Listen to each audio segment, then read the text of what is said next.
Lima kelompok yang terancam dengan neraka. Ma'asyiral muslimin yang dimuliakan Allah Subhanahu wa taala. Kita tahu bahwa Nabi sallallahu alaihi wasallam diutus oleh Allah Subhanahu wa taala dalam rangka memberikan targhib dan juga tarhib, memberikan motivasi dengan disampaikannya hadiah-hadiah berupa sorga dan juga kenikmatannya. Tapi terkadang juga Nabi sallallahu alaihi wasallam menakut-takuti dengan neraka dan juga ancamannya. Di dalam sebuah hadis dari Abdullah ibn Umar radhiyallahu anhuma, beliau berkata, qala Rasulullah sallallahu alaihi wasallam, bersabda Rasul sallallahu alaihi wa ala alihi wasallam, thalathatun la yanzurullahu azza wa jal ilaihim yaumal qiyamah, al-aqu liwalidayhi wal mar'atu al-mutarajjilatu wad dayuth, wa thalathatun la yadkhulul jannah, al-aqu liwalidayhi wal mudminul khamri wal mannan bima a'ta. Akhrajahu An-Nasa'i wa Ibnu Hibban wa hassanahu Syekh Albani rahimahullahu taala fi silsilati sahihah. Dari Abdullah ibn Umar radhiyallahu anhu, Nabi sallallahu alaihi wasallam bersabda, 3 kelompok tidak akan dilihat oleh Allah Subhanahu wa taala pada hari kiamat. Yang pertama, orang durhaka kepada orang tua. Yang kedua, wanita yang menyerupai laki-laki. Dan yang ketiga, dayuth, kepala rumah tangga yang tidak memiliki kecemburuan akan maksiat yang dilakukan oleh keluarganya. Dan 3 kelompok tidak akan masuk ke dalam surga. Yang pertama, orang yang durhaka kepada orang tua. Yang kedua, mudminul khamr, orang yang rajin minum khamr. Dan yang terakhir, wal mannan bima a'ta, menyebut-nyebut pemberian, tidak terima dengan pemberian yang diberikan kepada orang lain. Inilah yang kemudian mendasari tema kita di pagi hari ini, bahwa ada 5 perkara dari 5 kelompok yang terancam dengan api neraka. Ma'asyiral muslimin yang dimuliakan Allah Subhanahu wa taala. Pada penggalan hadis yang pertama, Nabi sallallahu alaihi wasallam mengatakan 3 manusia tidak akan dilihat oleh Allah Subhanahu wa taala pada hari kiamat. Berkata Abu Imran Abdul Malik ibn Habib, seseorang dari kalangan ulama tabi'in, generasi terbaik kedua setelah sahabat.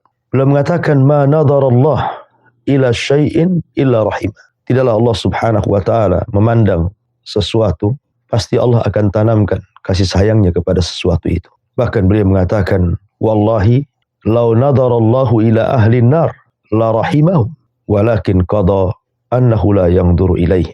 Demi Allah, kata beliau, kalau Allah Subhanahu wa taala memandang penduduk neraka, niscaya Allah Subhanahu wa taala akan memberikan kasih sayang kepada mereka. Tetapi Allah takdirkan, Allah sama sekali tidak memandang penduduk neraka. Artinya bahwa orang-orang yang tidak dipandang oleh Allah pada hari kiamat, artinya orang ini dijauhkan daripada rahmat oleh Allah Subhanahu wa taala. Maknanya orang ini dekat dengan azab.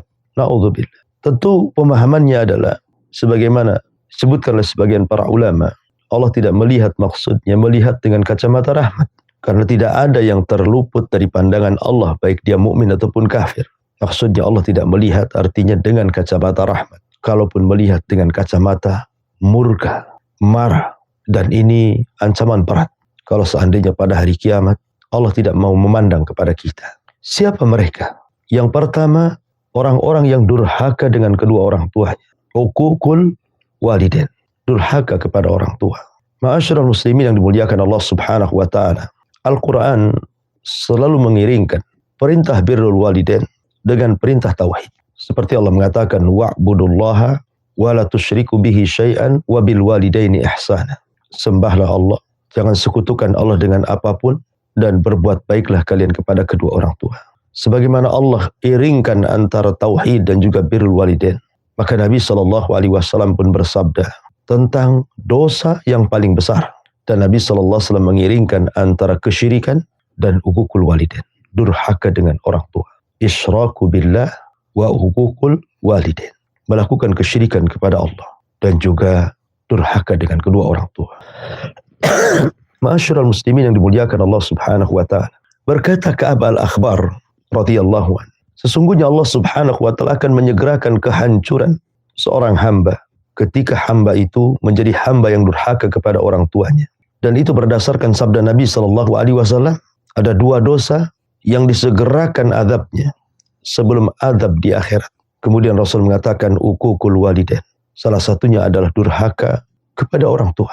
Maka orang-orang yang durhaka kepada orang tua yang hari ini kita lihat di masyarakat, persis apa yang disabdakan Nabi SAW ketika Nabi SAW ditanya oleh malaikat Jibril tentang tanda-tanda kiamat. Kata Nabi SAW, antalidal amatu rabbataha. Ketika budak melahirkan tuannya. Sebagian ulama mengatakan ketika maraknya anak-anak durhaka dengan kedua orang tuanya. Lihat hari ini, kita sering mendengar di berita-berita, ada anak bertengkar dengan orang tuanya, mengucapkan kalimat-kalimat kotor. Sebagian mereka berani memukul, sebagian mereka berani mencaci maki. Bahkan na'udzubillah, sebagian mereka ada yang membunuh orang tuanya. Entah apa masalahnya. Padahal Al-Quran sendiri adalah datang dalam rangka ikram, memberikan kemuliaan kepada setiap orang tua. Sampai mengatakan saja tidak dibolehkan. Apalagi sampai menghardiknya, apalagi sampai membunuhnya.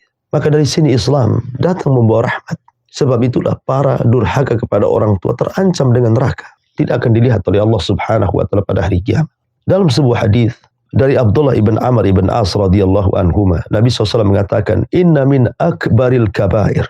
Sesungguhnya ada dosa dari dosa-dosa besar, an yasubbar rajulu walidayhi. Ketika seseorang mencaci maki kedua orang tuanya. Sahabat heran di zaman itu. Kok ada orang yang berani mencaci maki kedua orang tua? Kan di zaman para sahabat tidak ada orang yang berani mencaci maki orang tua. Tapi hari ini, apa yang diherankan para sahabat itu menjadi sebuah kenyataan. Betapa banyak anak mencaci maki orang tuanya. Sehingga sahabat bertanya, Rasul, mana ada seseorang anak berani mencaci maki orang tuanya? Maka Nabi SAW mengatakan, ya subbur rajul abar rajuli fayasubbu abahu wa yasubbu ummahu fayasubbu ummahu. Seseorang mencaci maki orang lain, bapak orang lain, atau ibu orang lain, kemudian orang lain itu mencaci maki bapak dan ibu kita. Jadi walaupun kita tidak mencaci maki secara langsung, terkadang mencaci maki secara tidak langsung lewat lisan orang lain. Maka ini juga sering terjadi. Kadang-kadang kita ini anak yang kurang berbakti, tidak punya akhlak. Ketika berbuat salah kemudian ditanya, kamu anak siapa? Anak si fulan. Oh pantas saja bapakmu seperti ini, seperti itu. Akhirnya dia marah dan mengatakan bapakmu pun lebih parah. Terjadilah caci memaki antar orang tua. Itu termasuk uququl walidain. Abdullah bin Abbas radhiyallahu anhu ketika ditanya, apa makna birrul walidain? Kata Abdullah bin Abbas, pertanyaanmu itu terlampau panjang. Aku harus membuat pengajian yang lebih panjang lagi karena birrul walidain itu sesuatu yang luas. Kemudian laki-laki ini bertanya, ya sudah, bagaimana makna daripada uququl walidain? Seorang anak durhaka kepada orang tua. Maka Abdullah bin Abbas kemudian mempraktekkan, tidak memberikan definisi. Dia mengatakan, kalau seandainya di hadapan kita ada orang tua, kemudian kita bangkit, kemudian kita mengebaskan pakaian kita, kemudian debu di pakaian kita sampai mengenai wajah orang tua kita, itulah uququl walidain. Coba bayangkan, kata Abdullah bin Abbas, kita tidak sadar mengebaskan pakaian, kemudian di pakaian kita ada debunya, kemudian debu itu melayang dan terkena wajah orang tua, itu sudah dikatakan uququl walidain. Na'udzubillah. Bagaimana dengan orang yang mencaci, memaki, menghina, merendahkan, tidak patuh, tidak taat, atau sampai menyakiti dengan tangannya, dengan fisiknya, atau sampai membunuhnya, na'udzubillah. Ya. Maka uququl walidain ini sangat bahaya sekali. Kemudian yang kedua, kata Nabi SAW, wanita-wanita wal mar'atu al mutarajjilatu, wanita-wanita yang menyerupai laki-laki. Dari Ibnu Abi Mulaikah, dia mengatakan, qila li Aisyah, dikatakan kepada Ummul Mukminin Aisyah radhiyallahu anha, inna imra'atan talbasun ni'al. Sesungguhnya ada seorang wanita yang memakai sandal, maksudnya sandal laki-laki. Faqalat, maka Aisyah radhiyallahu anha mengatakan, la'ana Rasulullah sallallahu alaihi wasallam. Maka Rasul SAW melaknat wanita tersebut. Subhanallah, hanya memakai sandal laki-laki. Aisyah radhiyallahu anha mengatakan, la'ana Rasulullah sallallahu alaihi wasallam an dzalik. Rasul melaknat tentang itu. Kalau seandainya hanya memakai sandal laki-laki, itu saja dikatakan Rasul melaknat. Menurut Aisyah radhiyallahu anha. Bagaimana kalau ada seorang wanita kemudian merubah penampilannya, memakai baju layaknya baju laki-laki, perbuatan layaknya perbuatan laki-laki, cara bicaranya layaknya bicara laki-laki lantang. Tentu ini lebih parah lagi. Makanya wajar di sini Nabi SAW melaknat mereka. La'ana Rasulullah sallallahu alaihi wasallam, Nabi sallallahu alaihi wasallam melaknat al-mutarajjilat minan nisa, wanita-wanita yang ingin menyerupai laki-laki. Para ulama memberikan contoh seperti apa bentuknya. Yang pertama, at-tashabbuh birrijal fil libas. Seorang wanita menyerupai laki-laki dalam pakaian. Lihat hari ini, banyak wanita-wanita sudah tidak menutup auratnya. Bahasa Nabi, berpakaian tapi telanjang. Seperti apa orang berpakaian tapi telanjang? Kemudian para ulama menjelaskan, dengan berpakaian ketat, nampak bodinya, tidak menutup aurat sepenuhnya. Maka ini termasuk dalam laknat Nabi SAW. Kemudian yang kedua, adamul iltizam bil hijab syar'i. Tidak mau istiqamah dengan menggunakan hijab. Tidak mau menutup aurat dengan hijabnya. Meremehkan dengan hijabnya. Maka ini juga masuk dalam laknat Nabi SAW. Kemudian yang ketiga, kathratul khuruj minal baiti bi ghairil hajah. Banyaknya keluar rumah tanpa ada hajat. Bukankah Rasul mengatakan waqarna fi buyutikunna wala tabarrujna tabarrujal jahiliyatil ula.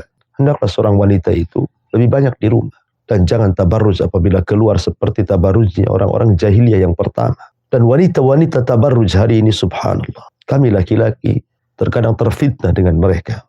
Kemudian yang nomor 4, muzahamatur rijal fil aswaq wal wadhaif. Banyaknya wanita-wanita yang kemudian memadat-madati tempat-tempat pembelanjaan, pasar, mal dan yang semacamnya, ataupun wadhaif, pekerjaan-pekerjaan yang harusnya dilakukan laki-laki tapi hari ini dilakukan oleh perempuan. Akhirnya bercampur baulah antar laki-laki dan perempuan, terjadilah ikhtilat. Ini pun bagian daripada laknat Nabi SAW. Ataupun taklid madhahiri fusakil muslimin. Sebagian wanita di zaman sekarang mengikuti orang-orang fasik, cara berpakaian mereka, cara penampilan mereka. Sebagian mereka bertato, merokok, bahkan terkadang sudah tidak pakai hijab, kemudian rambutnya diwarnai dengan berbagai macam warna, badannya ditindik dengan berbagai macam tindik dan begitu seterusnya, persis seperti kelakuan orang fasik. Maka ini pun dilaknat oleh Nabi SAW.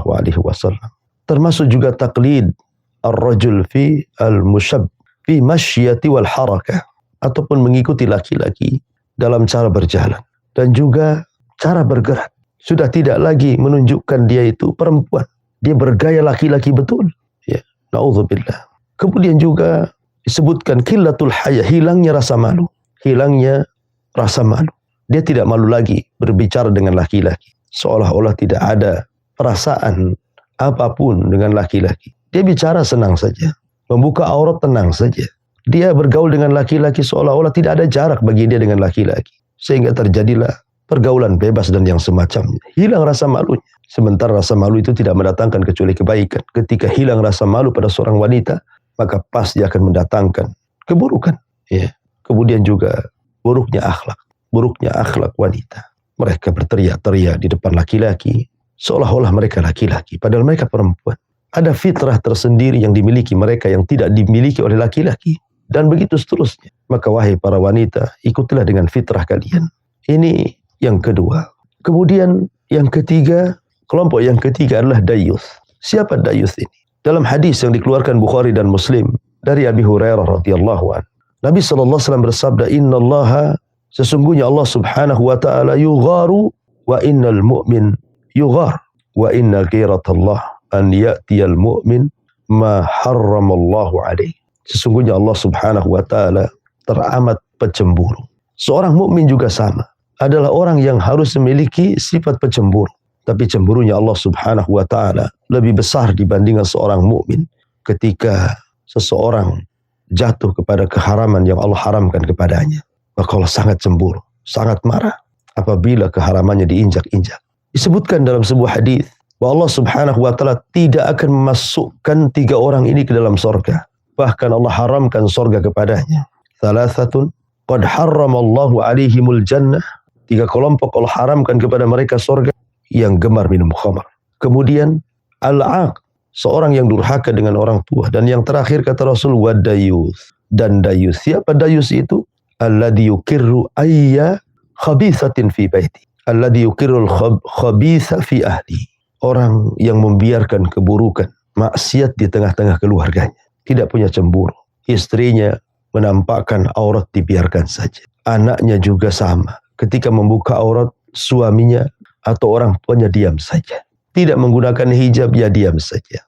Bermain dengan laki-laki, ya diam saja. Seolah-olah tidak punya kecemburuan. Itu disebut dayuth. Membiarkan kerusakan di tengah-tengah keluarganya. Anaknya menonton film lewat aplikasi, lewat handphone. Dan jelas film-film itu merusak akhlak dia. Tapi ayahnya membiarkan saja. Karena sekarang ini dunia yang paling merusak adalah handphone. Apalagi semua kerusakan yang di luar rumah semua ada dalam handphone.